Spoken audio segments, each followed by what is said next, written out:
হে কৃষ্ণ। আশা করি ভগবানের আশীর্বাদে আপনারা সকলেই ভালো আছেন। আজকে আমি চলে এসেছি মুখ্যদা একাদশী নিয়ে। মুখ্যদা একাদশী কবে পালন করব আর তার মাহাত্ম্য কি, আর একটা গুরুত্বপূর্ণ কথা আপনাদেরকে বলবো। কেন এই অঘ্রাণ মাসে মুখ্যদা একাদশী দিনে ভগবান শ্রীকৃষ্ণ অর্জুনকে গীতার জ্ঞান দান করেছিলেন। বুঝতে পারছেন? তার গীতার জয়ন্তী ওই দিনেই পালন হচ্ছে। যেই দিনে একাদশী সেই দিনে গীতার জয়ন্তীও পালন হচ্ছে। তাই আমি সকলকে বলবো, আপনারা পারলে এই গীতা জয়ন্তী দিনে আপনারা গীতাকে, যদি আপনার বাড়িতে আছে, একটা ফুলের মালা দেবেন, একটু ধূপ প্রদীপ দেখাবেন, আর একটু পুষ্প নিবেদন করবেন। ওং নমঃ গীতা ভগবতে বাসুদেবায় নমঃ। এ তো তুলসী পত্র গীতা ভগবতে বাসুদেবায় নমঃ। ভগবান গীতার জ্ঞান দিয়েছিলেন এই মুখ্যদা একাদশীর দিনে। তার মুখ্যদা একাদশী মানে খুবই মুক্তি, খুবই ভালো একাদশী দিন। তার জন্যে ভগবান অর্জুনকে এই যে গীতার জ্ঞান দিয়েছিলেন, তার জন্যে আপনারা কেউ কেউ গীতা যদি কিনেননি, তাহলে এই গীতা জয়ন্তী দিনে একটা গীতা সংগ্রহ করে ঘরে রাখতে পারেন। আবার যদি দান যদিও করতে পারেন, ওই মুখ্যদা একাদশী দিনে আপনারা একটা গীতা দানও করতে পারেন। আর আবার এই সময়টা অনেকের বিয়ে বাড়ি চলছে, অনুষ্ঠান বাড়ি চলছে। আপনারা যদি রাধা গোবিন্দর ফটো বা গীতা এইসব যদি দান করেন, তাহলে আপনারও মুক্তি লাভ হবে। কেন না, গয়নাগাটি, টাকা পয়সা, বাসন কুসন, কাপড় বস্ত্র যাই কিছু দিন কিনা, ওটা দুদিনের শেষ হয়ে যাবে। বাসন কুসন দিলে ট্রাঙ্কে আলমারিতে ঢুকে যাবে, কাপড় চোপড় দুদিনের পরে নষ্ট হয়ে যাবে। কিন্তু গীতা বা ঠাকুরের কোনো ফটো যদি আপনারা দেন, বা সে দেওয়ালে টাঙিয়ে রাখবে, প্রতিদিন সকালবেলা প্রণাম করতে পারবে। আবার অনেকে যদি ভক্ত থাকে, তারাও একটা পুষ্প নিবেদন করবে, একটু ধূপও নিবেদন করবে। তা তাই জন্যে বলছি, এই গয়নাগাঁঠি, বাসন কুসন, বস্ত্র এইসব না দিয়ে বরঞ্চ রাধা গোবিন্দর ছবি দেন, আর নাহলে গীতা দান করুন, তাতে খুবই ভালো হবে, আপনাদের খুব মঙ্গল হবে। আপনারা ভাবছেন যে যে বিয়ে বাড়ি যাবো, গীতা নিয়ে যাব, ঠাকুর নিয়ে যাব, হ্যাঁ, এগুলো দিলে আপনারও ভালো হবে, তাদেরও ভালো হবে। গয়নাগাঁঠি কদিন ভাই, ও তো আপনি আজকে দিলেন, কালকে ট্রাঙ্কে ঢুকে গেল, কি দুদিন কেউ দেখলো, তারপরে ঢুকে গেল, গয়নাগাঁঠি পরে রাস্তাঘাটে বেরোনো যাচ্ছে না। তাহলে গীতা বরঞ্চ মানুষের কল্যাণ হবে, কোনো মানুষের মঙ্গল হবে। যার বাড়িতে গীতা থাকে, তার বাড়িতে ভগবান স্বয়ং থাকেন, সমস্ত দেবদেবীরা আসা যাওয়া করেন। তাই গীতা থাকলে বাড়িতে কতটা মঙ্গল, কতটা ভালো, বিপদ আপদ সব কিছু ভালো। আরও তো আমি বলেছিলাম যে একটা পার্স গীতা, ছোট্ট গীতা পাওয়া যায়। সেই গীতাগুলো আপনারা কাজে যাচ্ছেন, বাসে ট্রামে যাতে যাচ্ছেন যান, কিন্তু পকেটে একটা পার্স গীতা রাখবেন। এটা বিপদ থেকে আপনাদেরকে রক্ষা করবে। বা বাচ্চারা স্কুলে পড়তে যাচ্ছে, তার ব্যাগেতে একটা পার্স গীতা ঢুকিয়ে দেবেন, ছোট গীতা একটা পাওয়া যায়, ঢুকিয়ে দেবেন। কাজে যাচ্ছেন, একটা পার্স গীতা নিয়ে যাবেন, রাস্তাঘাটে বাইক যাচ্ছেন, সাইকেল যাচ্ছে, আপনি যাচ্ছেন, বিপদে আপদে এই গীতাটা রক্ষা করবে। তাই জন্য বলছি, স্কুলে বাচ্চারা যাচ্ছেন, তার পকেটেও ঢুকা দিতে পারেন বা ব্যাগেতে রাখতে পারেন, বা যারা যে কাজে যাচ্ছেন তাদেরকেও দিতে পারেন। নিজেরা যেখানে যাবেন সেখানেও নিজেরা সুরক্ষার জন্য নিয়ে যেতে পারেন। একটা কবজ মতন, রক্ষা কবজের মতন আপনারা এটা ব্যবহার করতে পারেন। আর এই এই গীতা জয়ন্তী, ওই মুখ্যদা একাদশী দিনে আপনারা গীতাটা পারলে সাত ৭০০ শ্লোক আছে, আপনারা পড়ে শেষ করতেও পারেন। আর যদি পারেন কেউ অর্ধেক পড়বেন, আবার কেউ যদি না পারেন ১ লাইন হোক, ২ লাইন হোক, ৪ লাইনেও পড়বেন। কেন ওই দিনে গীতা জয়ন্তী তো, অন্তত একবার পড়া দরকার সেদিনকে। তাতে খুব ভালো হবে, মঙ্গল হবে। যারা পারবেন ৭০০ শ্লোক আপনারা পড়ে শেষ করতেও পারবেন। আবার যদি পারেন আর্ধেকও পড়বেন। আবার যে যেরকম পারবেন কিছুটা পড়বেন। আর যারা পারবেন দানও করবেন। খুবই ভালো হবে, আপনাদের মঙ্গল হবে। এই যে মুখ্যদা একাদশী, এইটা কি হচ্ছে, পূর্বপুরুষ, পিতৃপুরুষ, মাতৃপুরুষ যাদের গত হয়ে গেছে, তাদেরকে উদ্ধার করার একটা উপায় ভগবান সুযোগ করে দিয়েছেন। যে আমরা তো জানি না আমার পিতা নরকে আছে কি, মাতা নরকে আছে কি না, মা আমার দাদু বা আমার ঠাকুমা কি আমার দিদুমা, এরা নরকে আছে কি স্বর্গে আছে কি বৈকুণ্ঠতে আছে, আমরা তো জানি না। তাই জন্য ভগবান একটা সুযোগ করে দিয়েছেন, এই একাদশী ব্রত পালন করে একটু একটু পুণ্য ফল পূর্বপুরুষকে যদি দান করেন, তাহলে তারা মুক্তি লাভ করতে পারবেন, তারা নরক যন্ত্রণা থেকে মুক্তি লাভ করতে পারবেন। তাই জন্য বলছি সকলকে এই একাদশী ব্রত পালন করবেন। আপনারা যদি মনে করেন একাদশী পরের দিনও একাদশী ভঙ্গ করে ভগবানের সামনে দাঁড়িয়ে হাতে গঙ্গা জল নেবেন, যে গতকাল আমি একাদশী করেছিলাম, অমুক নাম অমুক গোত্র, আমি তার নামে এই একাদশীর পুণ্যফল আমি দান করছি। তাহলে আপনারা এইভাবেই করবেন। তাহলে পূর্বপুরুষরা, পিতৃপুরুষ, মাতৃপুরুষ তারা মুক্তি লাভ করবেন। আর গীতাও দান করবেন, যারা পারবেন গীতা দান করবেন। আমি আর কিছু তেমন একটা বলছি না, আমি সরাসরি একাদশী মাহাত্ম্যতে চলে যাচ্ছি। আপনারা সকলেই তো জানেন যে একাদশী আগের দিনে কী করতে হয়, একাদশীর পরের দিনে কী করতে হয়, আপনারা সকলেই জানেন। তাই আমি আজকে আর বলছি না, তবু একটুখানি বলছি। যারা আমিষভোজী আছেন, আপনারা একাদশী আগের দিনে অর্থাৎ দশমী দিনে নিরামিষি আহার করবেন, একাদশী পালন করবেন, একাদশী পরের দিনেও নিরামিষি আহার করবেন। আর আপনারা সকলে সবাই জানেন, আর কেউ যদি জানতে চান তাহলে অনেক অনেক ভিডিও আপলোড করা আছে, তাতে দেখে দেবেন যে একাদশী দিনে কী কী পালন করতে হয়। এই একাদশী পালন করবেন কবে না, 14ই অগ্রহায়ণ আর 1লা ডিসেম্বর সোমবার। 14ই অগ্রহায়ণ আর 1লা ডিসেম্বর সোমবার একাদশী পালন করবেন। 15 অগ্রহায়ণ আর 2রা ডিসেম্বর মঙ্গলবার একাদশী ভঙ্গ করবেন। টাইমটা বলে দিচ্ছি, আপনারা ভালো করে শুনে নিন। 6টা 2 থেকে 9টা 37-এর মধ্যে একাদশী ভঙ্গ করবেন। 6টা 2 থেকে 9টা 37-এর মধ্যে একাদশী ভঙ্গ করবেন। যারা পারবেন ব্রহ্ম মুহূর্তে উঠে স্নান করে ভগবানের সেবা করে তারপরে নির্মাল্য দিয়ে একাদশী ভঙ্গ করবেন। আর না হয় আর পঞ্চশস্য যে কোনো দিয়ে একাদশী ভঙ্গ করবেন। আর ভঙ্গ করার আগে ভগবানের কাছে হাত জোড় করে একাদশী ভঙ্গ করবেন। আর একাদশী যে পালন করবেন রাত্রি 11টা 11:30টার মধ্যে ভগবানের কাছে হাত জোড় করে সংকল্প করবেন, একাদশী ভঙ্গ করবেন এবং একাদশী করার আগে সংকল্প করবেন। এবারে আমি একাদশীর মাহাত্ম্যতে আমি চলে যাচ্ছি, আপনার মন দিয়ে শ্রবণ করুন। যুধিষ্ঠির মহারাজ জিজ্ঞাসা করলেন, হে আমি আপনাকে বন্দনা করি, তিনি ত্রিলোকের সুখদায়ক, শরী বিশ্বপালক, পুরুষোত্তম। আমার একটি সংশয় আছে, মানে প্রশ্ন করছেন যুধিষ্ঠির মহারাজ ভগবানকে। অগ্রহায়ণ মাসে শুক্লপক্ষে একাদশীর নাম কি ও তার বিধি কি? কোন দেবতার পূজিত হয়? একাদশীতে আমায় বলুন। ভগবান শ্রীকৃষ্ণ যুধিষ্ঠির মুখ থেকে শুনলেন যে একাদশীর মাহাত্ম্য কি, শুনতে চাইছেন যে একাদশীর মাহাত্ম্য কি, তার বিধি কি, কোন দেবতার পূজা হয়, দয়া করে আমায় বলুন। তা ভগবান শ্রীকৃষ্ণ বলছেন অতি আনন্দ সহকারে যে, হে রাজন। ভগবান শ্রীকৃষ্ণ বললেন, হে মহারাজ, আপনি আমাকে অতি উত্তম প্রশ্ন করেছেন, যার মাধ্যমে আপনার যশ চতুর্দিক বিস্তৃত হবে, মানে চতুর্দিকে ছড়িয়ে পড়বে। এখন আমি একাদশীর মাহাত্ম্য বন্দনা করছি। আর শোনা মাত্রই বাজপেয়ীর যজ্ঞের ফল লাভ হয়। এই একাদশীর মাহাত্ম্য শোনা মাত্রই বাজপেয়ীর যজ্ঞের ফল লাভ হয়। আর এই একাদশীর নাম মুখ্যদা একাদশী নামে পরিচিত। সর্বপাপ বিনাশকারী, ব্রতর মধ্যে সর্বশ্রেষ্ঠ। এই একাদশীর দেবতা হচ্ছেন দামোদর। এই একাদশীর দেবতা দামোদর। পূজা করতে হবে বিধি অনুসারে। দশমী ও একাদশী ব্রত পালন করতে হবে।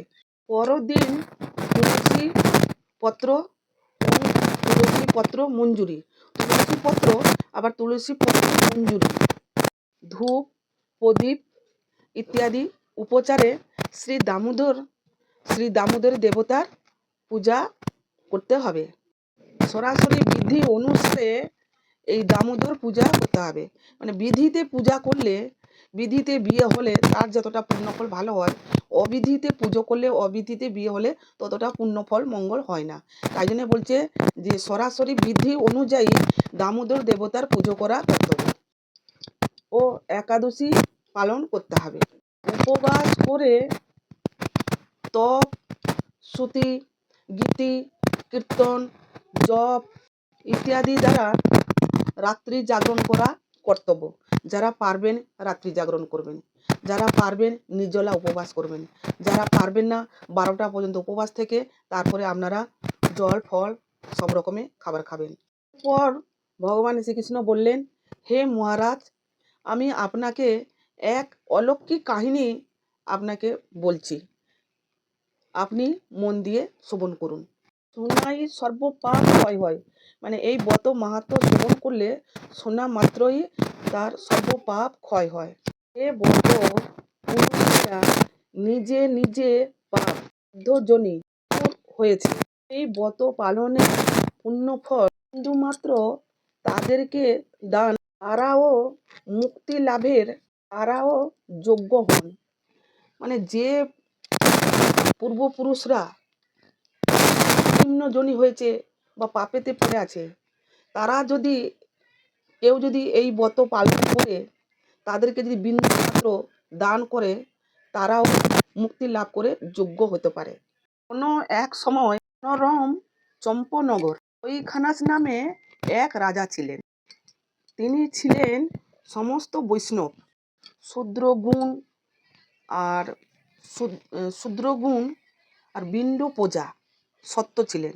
ছিলেন শূদ্রগুণ আর বিন্দু সত্য প্রজাদের তিনি পুত্র মতন পালন করতেন। আর রাজ্যে বহু বেদজ্ঞ ব্রাহ্মণ বাস করতেন। রাজার সকলেই ছিলেন শক্তিশালী। এবার রাজা স্বপ্ন দেখেন, পিতা নরকে। আমরা বলি স্বপ্ন কি সত্যি হয়, তাই সত্যি হয়। রাজা একদিন দেখলেন স্বপ্ন তার পিতাকে নরকে তো হয়েছিলেন দেখে। তিনি অত্যন্ত বিস্মিত হলেন।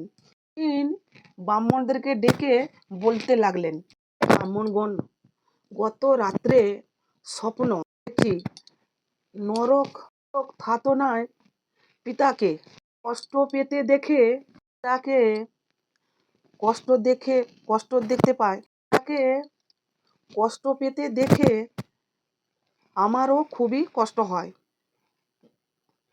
বৈখানাস রাজা বলছেন ব্রাহ্মণগণকে, আমাকে লক্ষ্য করে বললেন, হে পুত্র, তুমি আমাকে নরক সমুদ্র থেকে উদ্ধার করো। এই থেকে আমার আর সুখ নেই। মহারাজ খুব ক্লান্ত হয়ে পড়েছেন। আমি এই রাজ্য, স্ত্রী, পুত্র থাকা সত্ত্বেও কিছুতেও শান্তি পাচ্ছি না। কি করি, কোথায় যাই, কিছুতেই বুঝে উঠতে পারছি না।